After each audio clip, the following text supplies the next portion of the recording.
Welcome back to Sikkim 365 Radio. It's time for Craig Smoak's Off the Radar.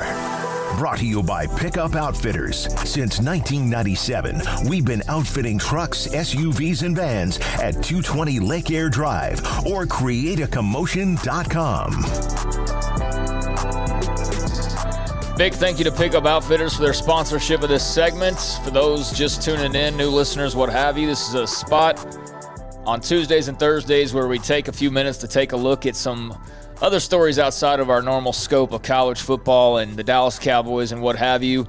And let's start off with the Super Bowl and the Super Bowl halftime show. Some people, like, the biggest announcement for them is not even who's playing in the Super Bowl itself, it's who's performing at halftime. I know for me personally, I'm a big fan of The Weeknd, have been for a long time, and I was excited to hear when he was announced as a performer last year. I was a little bit curious about how that would work, and that curiosity was right because it was not the greatest fit, I didn't think. What was the name, The Weeknd? Yeah, it was strange. Yeah, The Weeknd. Well, and and I was there. And there's some songs that I had not really heard, and I know that that's just because I'm my age. It was very bizarre. He's not like a typical Taylor Swift level or the Rolling Stones. He's not going to grab you at the location of where he is. He's not a performer. No. Like, he's a great singer. Yeah. Great singer. But he's not like a performer like a Michael Jackson or Timberlake, when I was in Minnesota, I mean, he's a performer. That dude puts on a show. Yeah. You know, and Prince put on a show. Yeah. You know, that's what Prince did. The Weeknd, he is so high concept.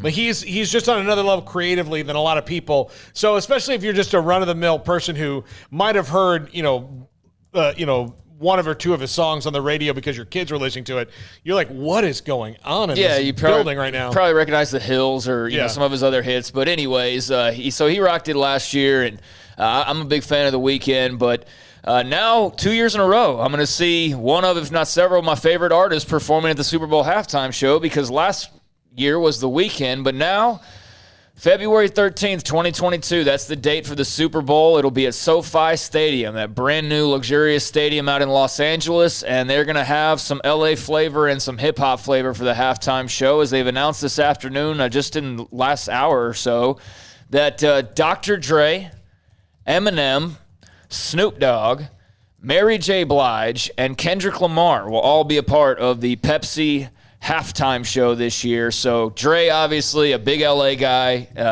obviously has been representing Los Angeles for the longest time, as has Snoop. Both Eminem and Kendrick both have the connection with Dre through music and have obviously done a lot with him and Mary J. Blige as well. So yeah, Dr. Dre, Snoop Dogg, Mary J. Blige, Eminem, and Kendrick Lamar are your Super Bowl halftime show.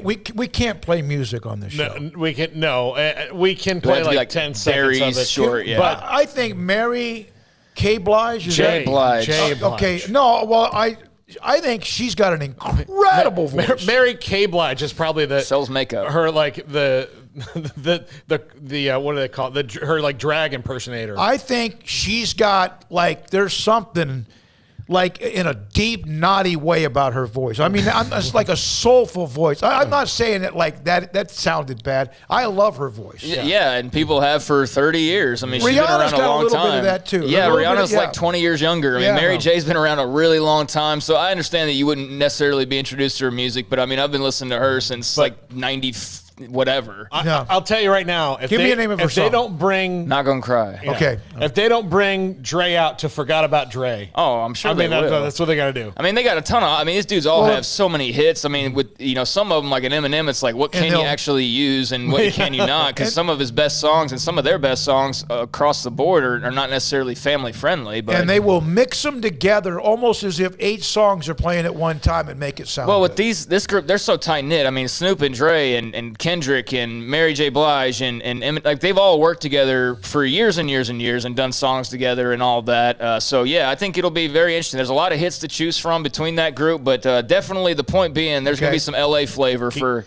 the Los Angeles Super Bowl. Keep their heads ringing is great for football. I mean, that's a good one. Yeah. So. Yeah, I don't know. Yeah, I mean that would might be a little too on the nose, but yeah, and I don't know if it would be. I mean, he's got so many to choose from. So it'll be interesting to see what they end up doing with all those artists, but that is going to be your Super Bowl halftime show. This is very much off the radar, and I'm not sure how many people care, but I just think it speaks to a sport that is just so toxic and so in its own way as far as just being corrupt. That's the sport of boxing. The boxing, I guess history has always been one of corruption, and dirty things behind the scenes. But I didn't watch any boxing at the Olympics. I don't know if you guys did. I did. It's not only in passing. Yeah, I mean, if I I can't did, name one guy that fought. Yeah, I mean, if I did, it was just randomly late at night, and it was on whatever channel it was on, and it's not big names and all of that that'll pull you in, but. Basically, an investigation was done into the last couple of Olympics in boxing and found that boxing bouts at the 2016 Olympics were fixed by complicit and compliant referees and judges.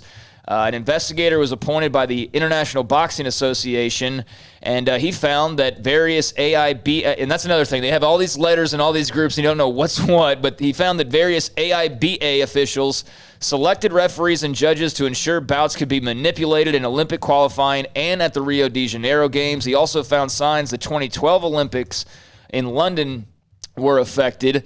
He said that key personnel decided rules didn't apply to them, that there was a culture of fear, intimidation, and obedience in the ranks of referees and judges, and said that there isn't a final figure on how many fights were affected over the course of these two different Olympic Games, but identified in the vicinity of at least 11, perhaps less, and that's just counting the ones they know were manipulated, problem bouts, or suspicious bouts, and gave an example of like the politics going on behind the scenes. Referees and judges told who should win the morning before a day of the fight, and there was a lounge area apparently that protected people on the outside from being able to see what was going on, and that's where they were like fixing the matches and all that. So newsflash, boxing's still very corrupt, especially at the Olympic level, which shouldn't come as much of a surprise. So like I said, off the radar, but I just hate it, man, because there are some boxing fights that get me up, get me amped up. They're very few and far between nowadays, but it's just such a dirty sport. Yeah, it is. Like, it's just so in its own way. It's so corrupt. It's just so sleazy, and it could be so much better than it is, but it's just so corrupt. Yeah, That's what I hope doesn't happen with the UFC. And that's what I hope. And there's times this look like this dip close to that. I don't want, because I think that they got something right now that boxing. Well, if you remember the Aldo McGregor fight, when McGregor popped Aldo so quickly, seconds into the fight, and it was so fast that there were a lot of people like right away. Just the instant reaction was like, "Fixed fight, no way!" And then you look back and like he clearly clipped him right on the button. But yeah, I mean, there's moments here and there where you probably kind of question, but we know boxing just straight up is like, yeah, we're dirty and who cares? What the UFC has right now is the benefit of watching what happened to boxing before they got big. So there's different, groups, Bellator and all these different things that have, but they're legit the boxing doesn't have a league. There's no it's league. Just various groups. Yeah, it's just all these different groups. That's the part of the alphabet soup is what they called it. One of the things that John McCain was working on before he passed away, because he was a big boxing enthusiast, was a way to eliminate the alphabet soup, and it just wasn't a hot button enough issue for anybody else in the Senate or the House to care about. Not enough people care. You're right. Yeah, and boxing's made it that way, and it's part of the deal now with that sport. But yeah, just rampant cheating going on, fixed fights and whatnot in the Olympics, and no word yet on whether or not the boxing, whether or not boxing will even have a representation at the next Olympic Games. That has not been decided yet. All right. Also, the Chicago Bears are in search for a new stadium. They've been having some disagreements back and forth with Mayor Lori Lightfoot, and she's been very public about some of her comments and about keeping the Bears in Chicago. And, they have a contract that keeps them there for the next several years, but that hasn't stopped the Bears organization from going and looking around at a place to get a new stadium. And, in fact, it looks as though the Bears are signing an agreement to purchase Arlington Park, which would be a step towards a potential new move.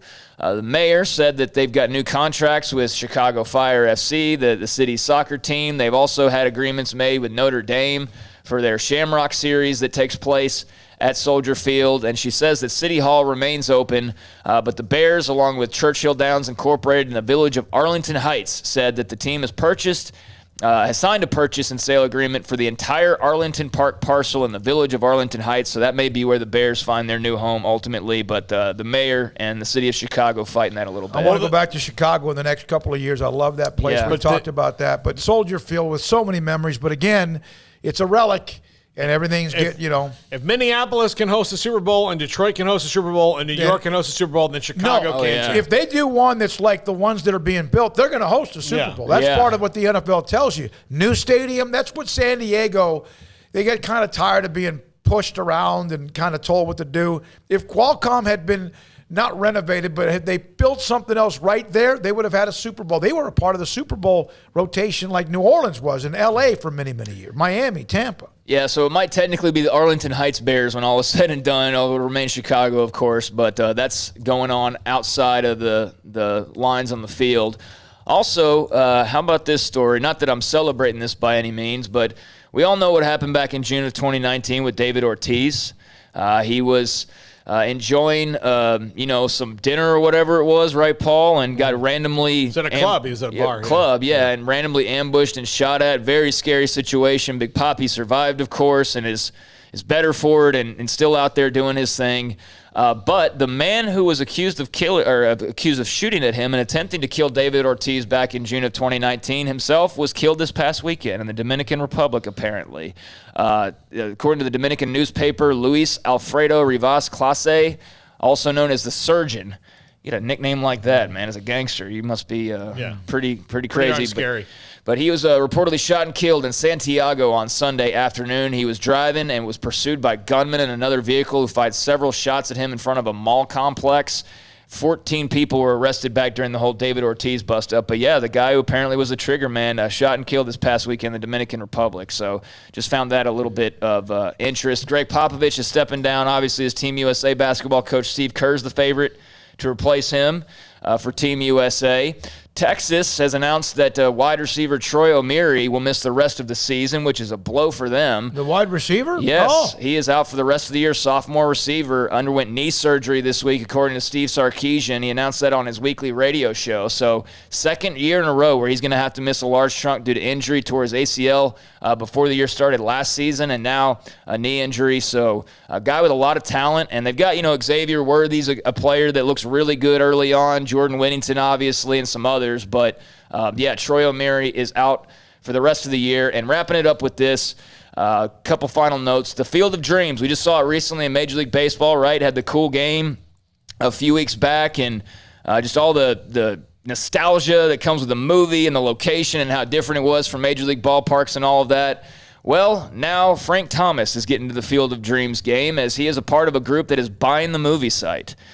He is buying the Field of Dreams movie site, said that he's excited to lead the future development expansion of the Field of Dreams in a collaborative spirit with our neighbors and government officials. So he's controlled a purchasing stake, and they're going to get to work and just, I guess, pimp this thing out even further. Okay. Local neighbors are not thrilled about the idea of, too much going on with the Field of Dreams, but Frank Thomas appears to have a plan.